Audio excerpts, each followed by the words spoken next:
Welcome guys. Today we have the next chapter. Now it's interrogative sentences. प्रश्नवाचक वाक्य. Now we have to frame interrogative sentences from the statements.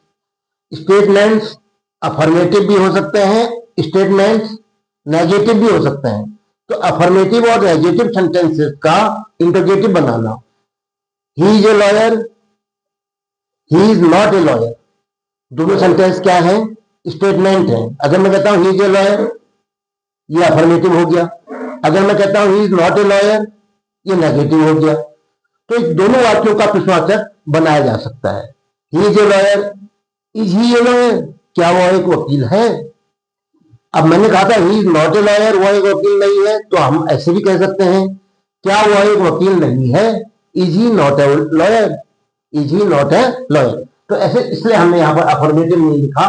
हम इनको क्या कहते हैं? Statements कहते हैं. और स्टेटमेंट्स अफर्मेटिव भी हो सकता है, नेगेटिव. तो इन सेंटेंसेस को आपने क्वेश्चन में बदलना है, या ये कहिए कि इंटरोगेटिव सेंटेंसेस में. और आपको एक हिंट दे रखा है, questions with the full main verb B और हैव. वर्ब बी मेन के रूप में आई हुई है. वर्ब बी क्या होती है?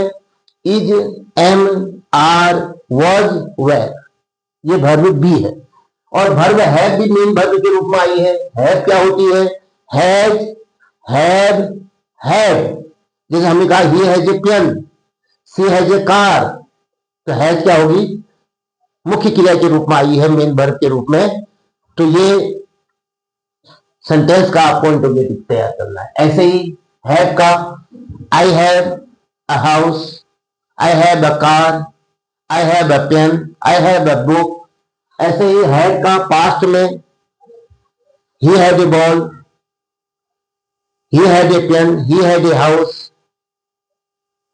तो क्या हो रहा है?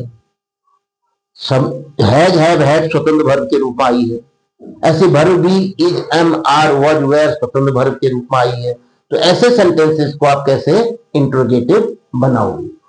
हम आइए इसको हम एग्जाम्पल से समझते हैं, या ये कहिए कि जो सेंटेंस दिए हैं इनको बना करके आपको समझाते हैं. Ram is a shopkeeper, Ram एक शॉपकीपर है, राम एक दुकानदार है. इसका आपको प्रश्नवाचक बनाना है, इंटरोगेटिव बनाना है. और यहां पर क्या आई है? इज वर्ब भी स्वतंत्र रूप से आई है. तो इसी इज को हम सब्जेक्ट राम जो है उससे आगे रख देते हैं. तो क्या बन जाएगा? इसको हमने आगे रख दिया और बाकी सेंटेंस को वही रहने दिया, इज राम. अब इसको आगे रख दिया आपने, तो क्या बचा? अ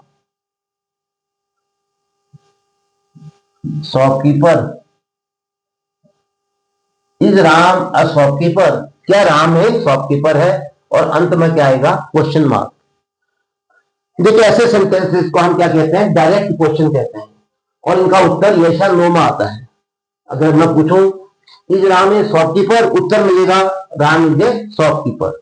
उत्तर ये भी मिल सकता है Ram is not a shopkeeper. Statement में दोनों होते हैं, अफर्मेटिव नेगेटिव. तो इसको हम डायरेक्ट क्वेश्चन कहते हैं, जिनका उत्तर यस या नो में आता है. और दूसरे प्रकार के क्वेश्चन क्या होते हैं? Indirect question. तुम कहां जा रहे हो? तुम क्या कर रहे हो? तुम कैसे हो? वह विद्यालय कब जाता है?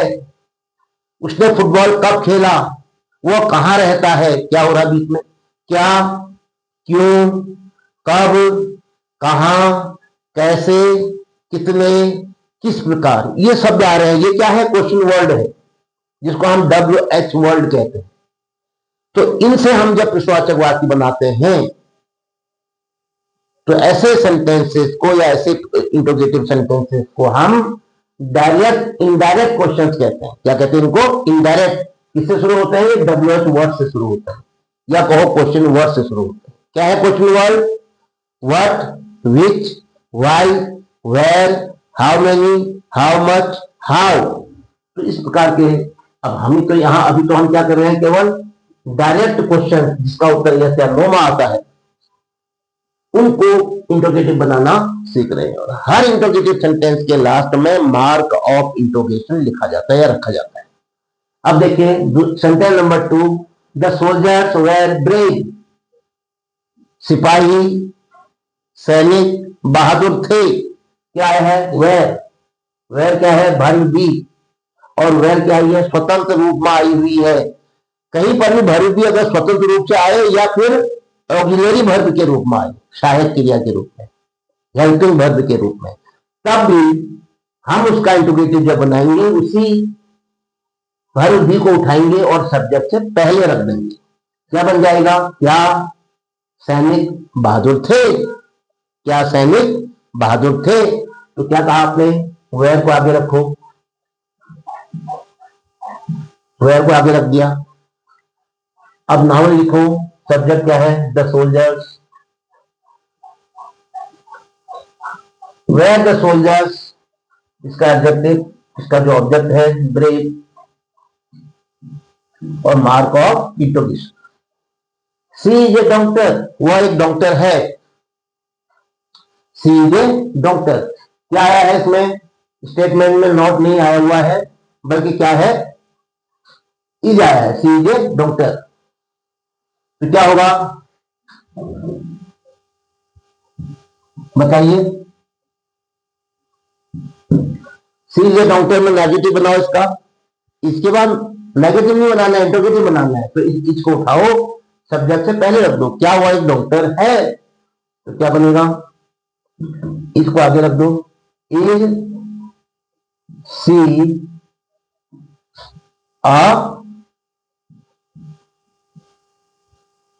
Is she a doctor? क्या वो एक डॉक्टर है? Is she a doctor? क्या वो एक डॉक्टर है?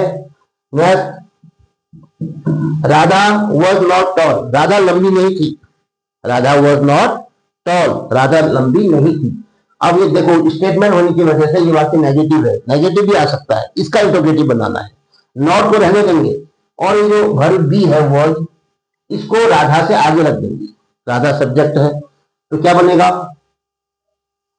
Was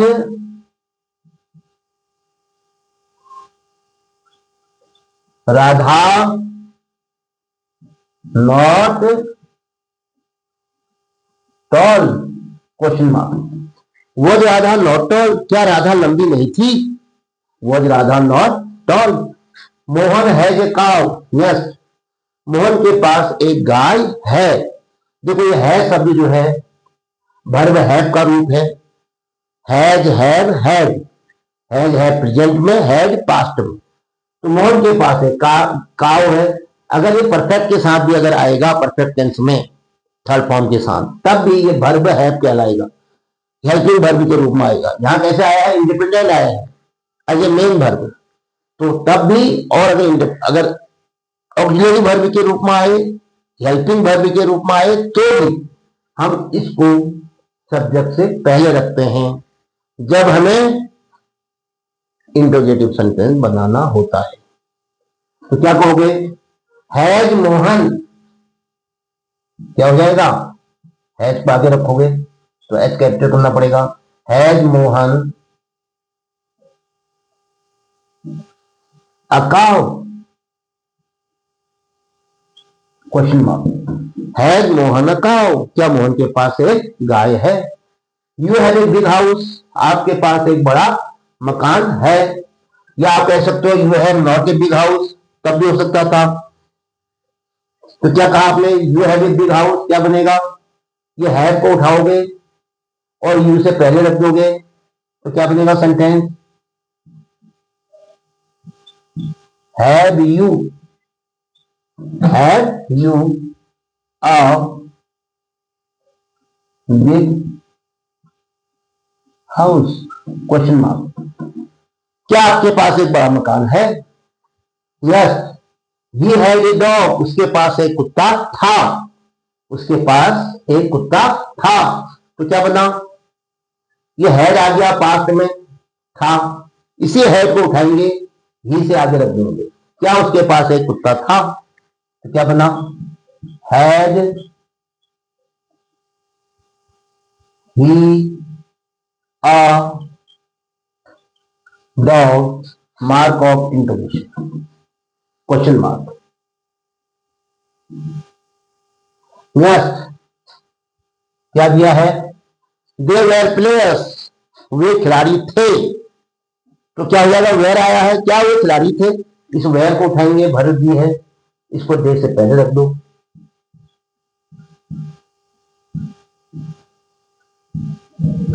where they players. अगर दे वेयर नॉट प्लेयर्स होता तब क्या होता, तब भी हम वेयर को आगे रखते हैं, वेयर दे नॉट प्लेयर्स। तो इस प्रकार से आपने आज स्टेटमेंट से इंट्रोगेटिव सेंटेंस बनाना सीखा। भर्ब बी और भर्ब हैव इसमें आई हुई थी, हम भर्ब बी और भर्ब हैव को उठा के सब्जेक्ट से पहले रखते हैं। यह है तरीका क्या स्टेटमेंट से इंट्रोगेटिव सेंटेंस बनाने का। इसके साथ ही ये वीडियो यहाँ पर समाप्त होती है। जय हिंद।